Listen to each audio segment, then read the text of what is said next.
Copyright disclaimer under Section 107 of the Copyright Act 1976 allowance is made for fair use for purposes such as criticism, comment, news reporting, teaching, scholarship and research.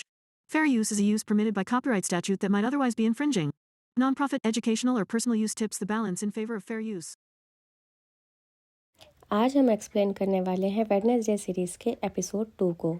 तो episode 1 के and में हमने देखा कि Rowan मर चुका है और वेडनेसडे को एक अजीब सा मॉन्स्टर आके बचा लेता है।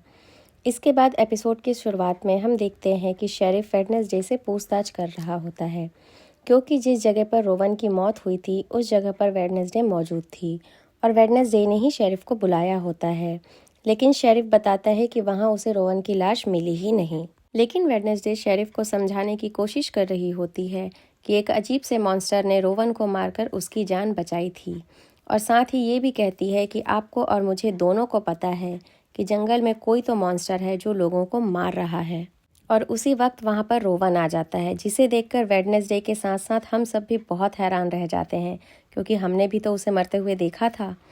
इसके बाद नेक्स्ट सीन में वेडनेसडे अपनी थेरेपी के लिए डॉक्टर किनबोर्ड के पास आई होती है और इस बार वेडनेसडे अपना सेशन पूरा भी करती है। फिर सेशन के बाद वेडनेसडे सीधा एनिथ के पास जाती है, क्योंकि वो रोवन के बारे में कुछ जानकारी इकट्ठा करनी चाहती थी। वहाँ जाकर एनिथ वेडनेसडे को बताती है कि जेवियर और रोवन फ्रेंड्स हैं और रूममेट्स भी हैं, तो अगर तुम्हें रोवन के बारे में कुछ जानना है तो जेवियर से बात करो। और एनिथ साथ ही ये भी बताती है कि कुछ ही दिनों में हमारा एक कंपटीशन भी होने वाला है, तो अगर वो चाहती है तो वो भी ज्वाइन कर सकती है। इसके बाद वेडनेसडे अपने कमरे में वापस आ जाती है और उस कटे हुए पन्ने को देखने लगती है और उसे उसके अंदर एक और पिक्चर दिखाई देती है। तो उसके बारे में जानने के लिए वो प्रिंसिपल के पास जाती है ताकि वो रोवन से बात कर सके, लेकिन प्रिंसिपल उसे बताती है कि रोवन अकेडमी से निकाल दिया गया है और वो जा चुका है। इसके बाद प्रिंसिपल वेडनेसडे से पूछती है कि वो जंगल में क्या करने गई थी, शायद वहाँ भी तुमने कोई विज़न या परछाई देखी होगी, तभी तुम वहाँ गई थी। तुम्हारी माँ भी जब यहाँ पढ़ती थी तब वो भी ऐसा ही किया करती थी। इसके बाद वेडनेसडे थिंग को रोवन के पीछे लगा देती है ताकि वो उसके बारे में कुछ जान पाए। इसके बाद वेडनेसडे जेवियर के पास भी जाती है रोवन के बारे में जानने, लेकिन जेवियर उसे बताता है कि फेस्टिवल नाइट के बाद उसने रोवन को कभी नहीं देखा और वैसे भी वो बहुत अजीब था, तो मैं उससे दूर ही रहता था। और साथ ही उसे टाइलर से दूर रहने की भी सलाह देता है। दूसरी तरफ हम देखते हैं रोवन स्टेशन पहुंच चुका होता है और थिंग भी उसके पीछे पीछे स्टेशन आ जाता है। इसके बाद रोवन एक बाथरूम में जाता है और वहां से एक बूढ़ा आदमी बनकर वापस आता है। फिर ये बूढ़ा आदमी थोड़ी दूर जाने के बाद प्रिंसिपल में बदल जाता है। उसके बाद थिंग उस बाथरूम के अंदर जाता है तो वहां उसे कोई नहीं मिलता। इसके बाद थिंग वेडनेसडे को जो हुआ इशारों में समझाने लगता है। इसके बाद वेडनेसडे की क्लास स्टार्ट हो जाती है, जहाँ थ्रोन हिल क्वेश्चन पूछती है और जो जितने भी क्वेश्चन पूछती है उसके सारे आंसर वेडनेसडे सबसे पहले दे देती है। उसके बाद वेडनेसडे थिंग के पास वापस आती है, जहाँ थिंग उदास बैठा होता है क्योंकि वो रोवन का पीछा करने में नाकाम होता है।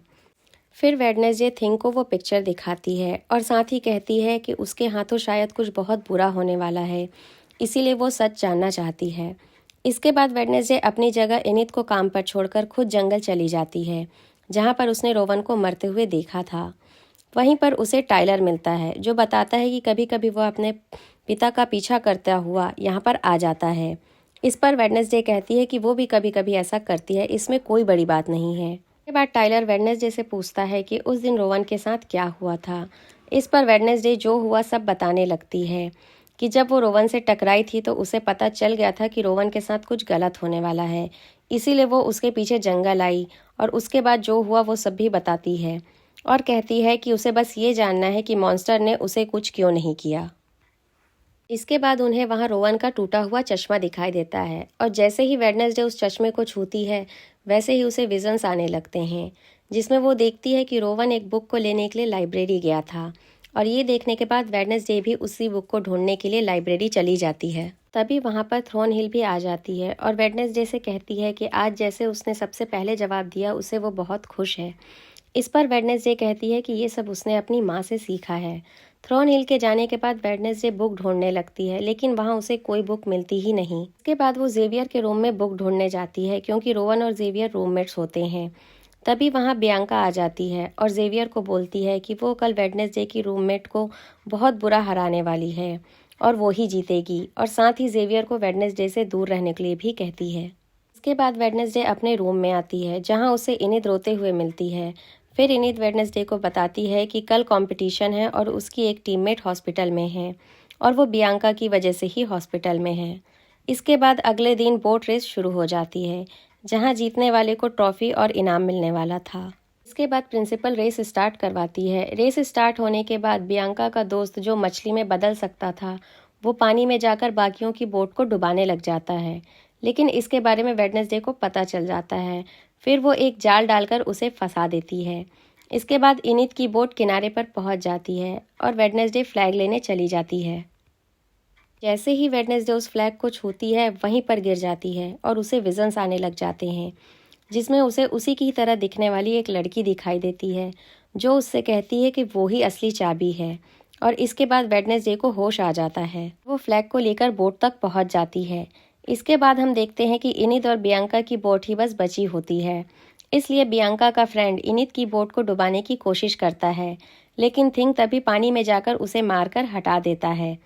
इसके बाद इनिद कंपटीशन जीत जाती है और इससे पहले कि कोई बियांका को हरा नहीं पाया था। इसके बाद प्रिंसिपल सबको बताती है कि ये कंपटीशन सबसे पहले 1897 में शुरू हुआ था। कंपटीशन के बारे में और भी बहुत सारी बातें बताती है और ये बताते हुए ट्रॉफी इनिद को दे देती है। इसके बाद वेडनेसडे रात को अपने कमरे में नॉवेल लिख रही होती है और वो अपने नॉवेल में लिखती है कि नेवर मोर उसे पहले की ही तरह लगने लगा है क्योंकि इसके अंदर सवाल बहुत है पर जवाब नहीं। साथ ही ये भी लिखती है कि कभी कभी जवाब हमारी आंखों के सामने होता है, बस हम उसे देख नहीं पाते हैं। फिर वेडनेसडे एडगर की मूर्ति के पास जाती है और वो देखती है कि उस मूर्ति के हाथ में एक बुक है जिसमें कुछ पहेलियां लिखी होती हैं। इसके बाद वेडनेसडे काफ़ी दिमाग लगाकर उन पहेलियों को सुलझा ही लेती है और जैसे ही पहेली सॉल्व होती है मूर्ति के पीछे एक दरवाज़ा ओपन हो जाता है। फिर वेडनेसडे उस दरवाजे के पार चली जाती है जहाँ पर वो देखती है कि वहाँ बहुत सारी फ़ोटो रखी होती है और उसमें से एक फ़ोटो उसकी माँ की भी होती है और असल में ये सीक्रेट लाइब्रेरी होती है और यहाँ उसे वो बुक भी मिल जाती है जिसमें रोवन ने वो पेज फाड़ा था। इसके बाद वेडनेसडे उस बुक को अपने पास रख लेती है और जैसे ही वो वहाँ से जाने लगती है कोई उसे पकड़ लेता है और यहीं पर एपिसोड 2 एंड हो जाता है। आई होप कि आपको ये मेरी एक्सप्लेनेशन अच्छी लगी हो। अगर आपको ये वीडियो अच्छी लगी हो तो वीडियो को लाइक और चैनल को सब्सक्राइब कर लें और जल्द ही मिलते हैं इसके अगले पार्ट के साथ। तब तक के लिए बाय बाय।